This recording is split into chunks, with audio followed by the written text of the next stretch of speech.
याद तेरी दिल के दरीचों में बसी रहती है, जैसे खुशबू हर फूल के साथ चली रहती है। बिन तेरे लम्हे बोझल हो गए हैं, जैसे वक्त का बहक गया।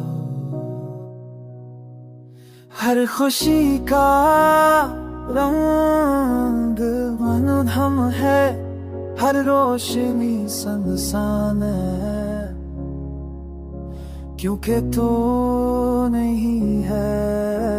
रात के अंधेरों में तेरी सदा गूंजती है, सितारे भी तेरी कमी में टुटमाते हैं। मेरी आँखों के ख्वाब तेरे बगैर बेमानी है, मेरी दुआओं के लबों पर बस तेरा ही नाम है। तेरी मुस्कान मेरी रूह का सुकून थी, तेरी बातें दिल की रोशनी थी।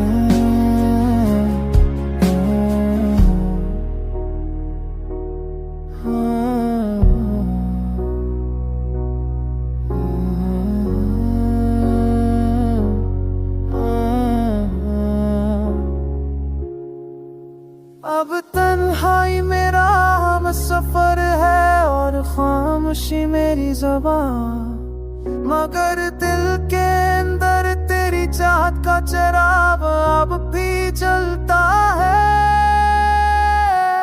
हर धड़क तेरे होने की गवाही देती है, हर सांस तुझे पुकारती है। आ जाके ये दिल टूटने के बाद भी तुझ पे कायम है। मेरी रूह तेरी मोहब्बत के बगैर नामुकम्मल है। तू ही मेरी जिंदगी का हासिल है, तू ही मेरी चाहत का दुनिया तेरे बगैर कुछ भी नहीं। मेरी पहचान तेरे ही नाम के साथ।